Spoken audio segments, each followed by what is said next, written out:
Ravana malala ho an'Andriamanitra irery anie ny dera sy ny laza ary ny voninahitra, fa ho antsika mpikanompony kosa ny fahasoavany, ny fiadanany, ny fitiavany.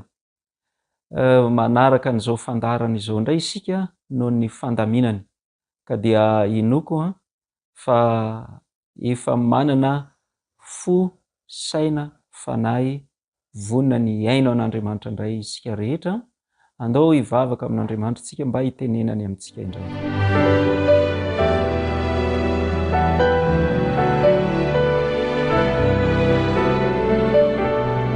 Andriamanitro rainay any an-danitra, soranay be deaibe ianao noho ny soratra masina izay ety an-tananay. Isoranay be deaibe ihany koa ianao noho izao fandarana izao, ahafahanay mifampahery, ahafahanay miatrika indray ny fiainanay eo am-panomponanao, eo am-pamitana ny iraka izay nampanaovinao anay.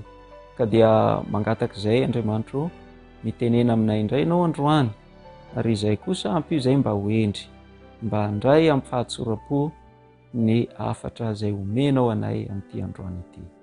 Tonoina sy angatana amin'ny anaran'i Kristy mivavaka. Amen.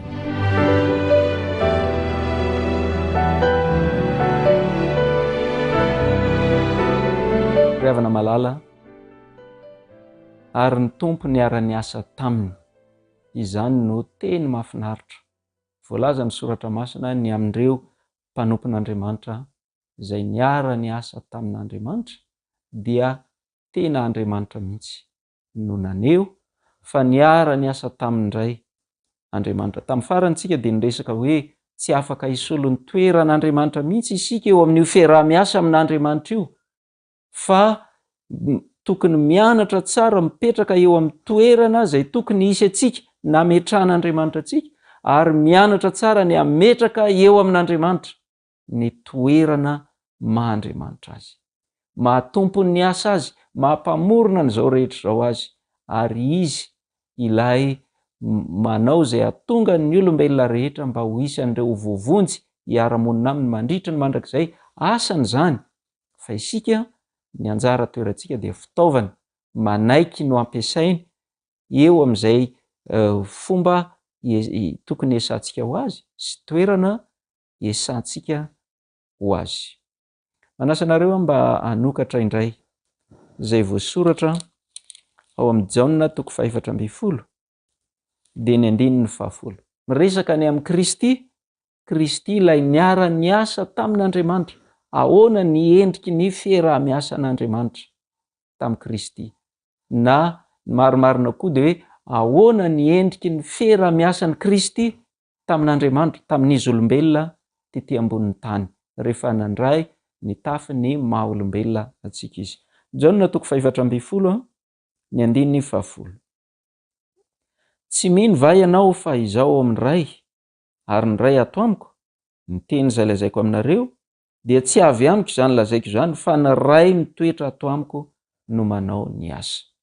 Niresaka tamin'ny Filipo Jesosy teto, ary tiany aseho amin'ny fomba misimisy kokoa, fomba tena mivantana mihitsy ny amin'ny iarahany miasa amin'Andriamanitra. Dia izao nambarany, ny asa Andriamanitra ny manao azy. Na zany za miteny aminareo zany aza, hozy Jesosy, ny teny izay teneniko aza tsy za no manao an'izany, fa ny ray mitoetra ato amiko no manao ny asa. Ry havana malala, Kristy ilay zanak'Andriamanitra, ilay tena niara-niasa tamin'Andriamanitra, dia nambarany tsara ny endriky ny fiaraha-miasa izay tokony ho ataony, tokony ho ataontsika miaraka amin'Andriamanitra. Zao mantsy efa niresantsika tany aloha, Andriamanitra efa nametraka asa tsara mba iarahantsika mandeha aminy ihany koa, takan'izay niarahany Enoka nandeha taminy, takan'izay niarahany Jesosy nandeha taminy rehefa namita ny iraka nampanaovina azy tetỳ ambonin'ny tany Jesosy. Dia isika indray zany zao no mitazona an'izany toerana zany, ary izao ny fanambarany ery amin'ny 12:12. Jaona 4:12 12:12. Lazaiko aminareo marina dia marina tokoa, zay mino aho, ny asa ataoko no ataony koa, ary anao asa lehibe noho izany azy izy, satria izaho mankany amin'ray. Ravana malala, isika tafiditra ao anatin'ilay fianakaviam-ben'ireo mino an'Andriamanitra eto amin'ity tany ity. Nahoana moa isika nitsoy izany? Raha tsy izany ange tsika dia tsisy any andova fiainana mandrakizay. Tsy afaka anantena ny hovovonjy isika raha tsy izany, satria toy izao ny tiavan'Andriamanitra n'izao tontolo izao, nomeny ny zanan'ilay tokana mba tsy ho very izay rehetra mino azy. Ireo vondron'olona manokana ireo mino azy, mino an'ilay zanan'ilay tokana, mba tsy ho very izay rehetra mino azy, fa hanana fiainana mandrakizay. Dia hoy Jesosy hoe izay mino aho dia ny asa ataoko no ataony koa. Eny anao asa lehibe noho izany azy izy. Ny asa nataon'i Kristy no tokony ho ataontsika. Ary io fomba niarahan'i Kristy ny asa tamin'Andriamanitra io no fomba tokony hoe tsika miara-miasa amin'Andriamanitra. Dia izao no voalazany hoe izaho ao amin'ray ary ny ray ato amiko, ary izy no manao ny asa amin'ny alalako. Na ny teny izay lazaiko aza dia ny ray no manao an'izany amin'ny alalako. Za dia fitaovana fotsiny ihany eo am-pelantanana. Izany ny ambaran'i Kristy eo amin'ny 10:10. Dia ilay 10:12 nivakitsika teo, isika ihany koa izay mino azy dia zany koa no tokony asa ho ataontsika, ary anao asa lehibe noho izay vitan'i Kristy azy isika. Nambarany eo ambany eo moa zany ny antony hoe satria izaho mankany amin'ray, voafetra ny fotoana hijanonany teto tao anatin'ny fotoana fohy dia fohy, fa isika kosa, tsika zao no mbola manohy izany asa izany. Dia izany mahatonga antsika hoe anao asa lehibe noho izay nataon'i Kristy isika, raha ny velaran'ny asa no resahana, fa izay asa nataony no ataontsika ihany koa. Ny fomba niarahan'ny asa tamin'Andriamanitra no iarahantsika miasa amin'Andriamanitra ihany koa. Zao no voasoratra ao amin'ny Matio 4:4. Matio 4:4 dia zao ny fanambarana ny amin'ny asa izay nataon'i Kristy. 7:20 ka hatramin'ny 5:20. Matio 4:7:20 ka hatramin'ny 5:20. Ary Jesosy nandeha eran'i Galilea ka nampianatra tao amin'ny sinagogan'ny olona teo sy nitory ny filazantsara ny fanjakana, ary nahasitrana ny aretina rehetra mba amin'ny rofo rehetra tamin'ny olona. Ary niely eran'ny Siria ny lazany, ka dia nentin'ny olona tany aminy ny marary rehetra izay azon'ny aretina maro samihafa sy ny fangirifiriana, dia ny demoniaka sy izay marary ny andro be ary ny marary ny paralysisy. Ka nahasitrana ireny izy, dia nanaraka azy ny vahoaka betsaka avy tany Galilea sy Dekapolisy sy Jerosalema sy Jodia ary ny avy tany andafin'ny Jordana. Ry havana malala, zany no asa nataon'i Kristy tetỳ ambonin'ny tany. Zany asa izany ilay nanaovan'i Kristy fanambarana hoe zaho ao amin'ray dia ny ray ato amiko, ary izy no manao ny asa. Tsy izany natateraka an'ireny rehetrarehetra ireny, fa ny ray ato amiko no manao ny asa. Za dia fitaovana fotsiny ihany nanaiko ho ampiasainy mba hanao an'ireny asa rehetra izay voalaza ireny. Ry havana malala, isika ihany koa, isika ilay zanak'Andriamanitra. Zanak'Andriamanitra no ny amin'ny Kristy, noho izay nataon'i Kristy ho antsika, dia tonga zanany isika. Fa izay rehetra nandray azy, nandray an'i Kristy, isan'ireo izay mino azy, dia nomeny hery mba ho tonga zanak'Andriamanitra. Ka dia izao ny fomba hoentsika miara-miasa amin'Andriamanitra dia isika fitaovana fotsiny ihany. Tsy tsika ny mahavita, fa fitaovana ny ray izay mitoetra ao anatintsika no manao ny asa. Ahoana ny fomba azotsika antoka ny toeran'i Kristy ao anatintsika? Ravana malala, Jaona 1:7, ny 2:4. Jaona 1:7 dia zao ny fanambarana hoe ary izay mitandrina ny didiny ny mitoetra ao aminy, ary izy kosa ao aminy. Ary zao ny ahafantarantsika fa mitoetra ao amintsika izy, dia ny fanahy izay nomeny antsika. Ry havana malala, Kristy dia afaka niteny hoe ny ray mitoetra ato amiko ary za mitoetra ao aminy. Ianao ihany koa, raha tena tianao zany fomba fiaraha-miasa mahafinaritra, zany fifandraisana mahafinaritra iarahana amin'Andriamanitra zany, de zao no lazain'ny soratra masina hoe ary zay mitandrina ny didiny no mitoetra ao aminy ary izy kosa ao aminy, ary zao ny ahafantarantsika fa mitoetra ao amintsika izy dia ny fanahy zay nomeny atsika. Raha ho tena zanaka mpankatoa ianao dia hitoetra ao aminao ny fanahin'Andriamanitra, de hiasa amin'ny alalanao ny herin'Andriamanitra, ary tsy ilaina aseho zany, tsy ezaka avy amintsika no ahafahana manao zay ho tena zava-misy amin'izany, fa ny anjarantsika dia mipetraka ihany mba ho fitaovana eo am-pelantanan'Andriamanitra. Amin'ny fomba ahoana? Amin'ny fankatoavantsika azy, fandehanantsika araka ny didiny, ary ny fandraisantsika ny fanahiny masina. Fandraisantsika ny fanahiny masina amin'ny fomba mitohy, amin'ny fotoana rehetra, tsy hoe za aloha mba efa tam'izany kosa aloha tena azoko antoka mihitsy fa efa nandray ny fanahy masina tam'izany, ka de efa zay le izy, zay efa ampy azy, zay tsiry ava-malala. Fa isan'andro de ilaitsika ny manaiky ny hofenoina ny fanahin'Andriamanitra. Ahoana ny hoe manaiky hofenoin'Andriamanitra? Ahoana ny hevitra zany? Jesosy de nanao fanambarana, inoko fa efa henonao ary efa fantatrao zay voasoratra ao amin'ny Lioka 1:12.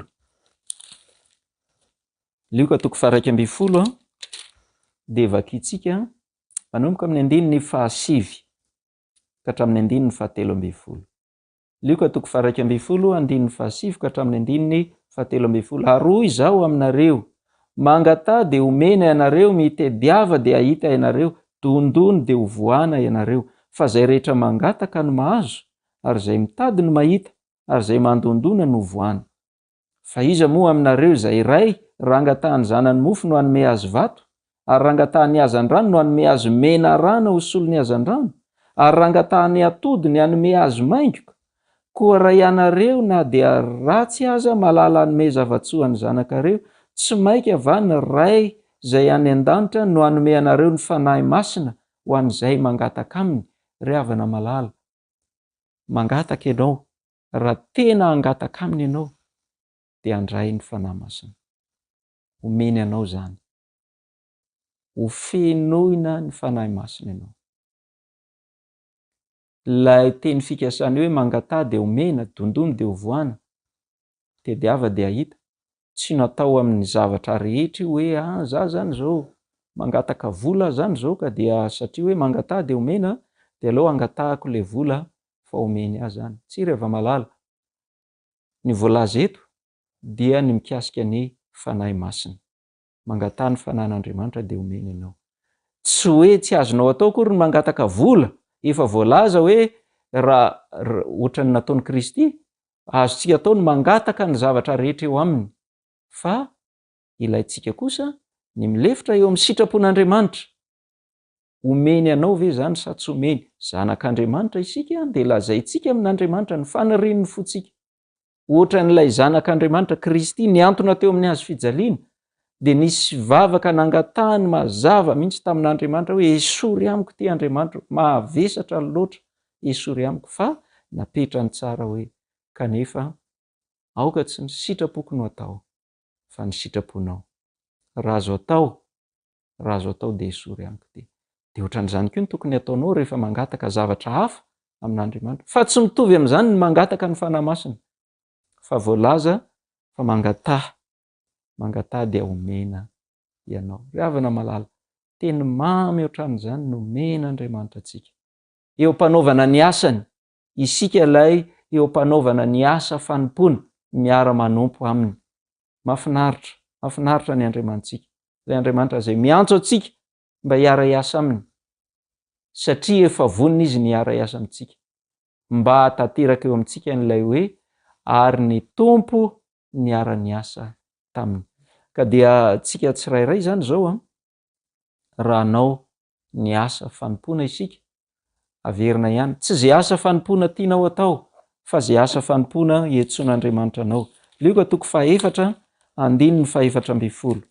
De mbola misy fanambarana anankiray ato mikasika n'izay nataon'Andriamanitra tamin'ny tompontsika. Lioka toko 4 andininy 412.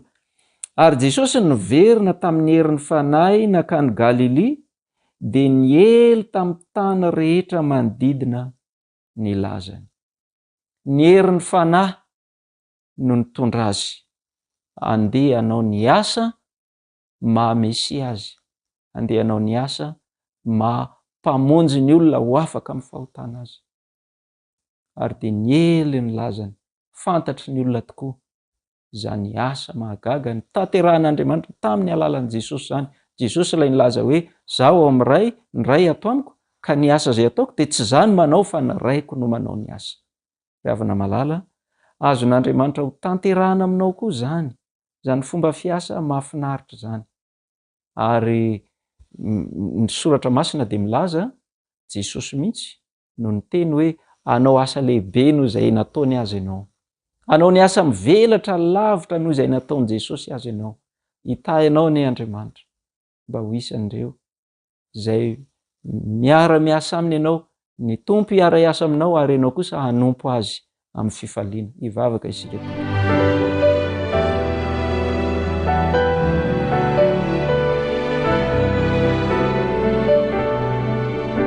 Andriamanitra rainay any an-danitra,